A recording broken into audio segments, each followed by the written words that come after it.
बापूजी versus scientist कौन सही है, राइट? तो फटाफट सुनिए, विज्ञान वर्सेस बेहद ज्ञान। विज्ञान सब जानता है, क्वेश्चन मार्क। वैज्ञानिक बाहरी ब्रह्मांड देखते हैं, बापूजी आत्मा का ब्रह्मांड देखते हैं। दोनों की खोजें अलग है। बाहर से भीतर की यात्रा ही अंतिम विज्ञान है। बाहर से पूरी बाहर घूम रहे हैं, जो दिख रहा है वहां से यात्रा अंदर ले आओ, तो भीतर की यात्रा करो, ये अंतिम विज्ञान है, याद रखिए। बापूजी आत्मा ब्रह्मांड चेतना की आंतरिक यात्रा को समझाते हैं, जबकि वैज्ञानिक बाहरी खोज में लगे हुए हैं। हाँ, दोनों सही है अपने अपने लेवल पर विज्ञान वहां रुक जाता है और जहां बापूजी का ज्ञान शुरू होता है। तो सत्य विज्ञान इज इक्वल टू अध्यात्म प्लस विज्ञान। बापूजी ये बताते हैं कि विज्ञान कहाँ से आया, साइलेंस से। तो साइंटिस्ट तो अभी निकले हैं, हाँ, लेकिन वेदों में ऑलरेडी हमारे सनातनी साइंटिस्ट जिसे कहें, जो ब्रह्म ऋषि थे, जो महर्षि थे, जो महापुरुष थे, जिन्होंने ये ज्ञान ऑलरेडी वेदों में ऑलरेडी दिया गया। जो साइंस अब ढूंढ रहा है, वो रिसर्च कर रहा है, जो पहले था उसे ढूंढ रहा है। तो इसलिए बापूजी ने तो तुम्हें अनंत ब्रह्मांडों का सत्य समझाया। बापूजी ने तो अनंत ब्रह्मांडों की हकीकत समझाई कि क्यों बने, कैसे बने।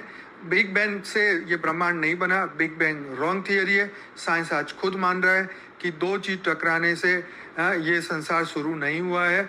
ये तो अनादिकाल से चलता आया है। जिस ब्रह्मांड को हम देख रहे हैं, इसकी आयु भी बहुत पुरानी है। साइंस बोलता है कि पृथ्वी 400 करोड़ साल पुरानी है, तो ये तो ठीक है, लेकिन ये ब्रह्मांड की आयु तो साइंस कभी ढूंढ नहीं सकता, जो कि हमारे वैदिक शास्त्रों के अंदर ये बताया गया है। ब्रह्मा की आयु बताई गई है, देवताओं की आयु बताई है, मनुष्य की आयु बताई है, महाब्रह्मांड की आयु है, परम महाब्रह्मांड की आयु है, परम परम महाब्रह्मांड की आयु है, मल्टीवर्स की आयु है, आयु से फिक्स है, यूनिवर्स, सब कुछ जो कुछ आप देख रहे हो, सब कुछ एक समय के लिए फिक्स किया गया, बनाया गया। और ये सब कुछ बापूजी ने अपने बुक्स में बताया हुआ है। लाइफ इन मल्टीवर्स 25 भाषाओं में आ चुका है, अभी डाउनलोड करिए और पढ़िए। उसके अंदर बहुत गहराई से बापूजी ने समझाया कि साइंस की एक लिमिट है, जहाँ वो खत्म होती है वहाँ पर ये ज्ञान शुरू होता है।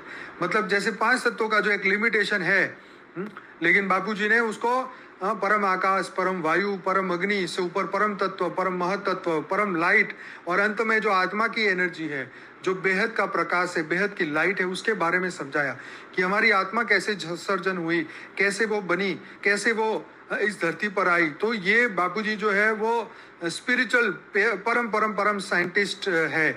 जो उन्होंने जो ज्ञान दिया है वो तो साइंस आने वाले समय में खोजेगा, सोचेगा और फिर अनुभव करेगा और सत्य की ओर जाएगा।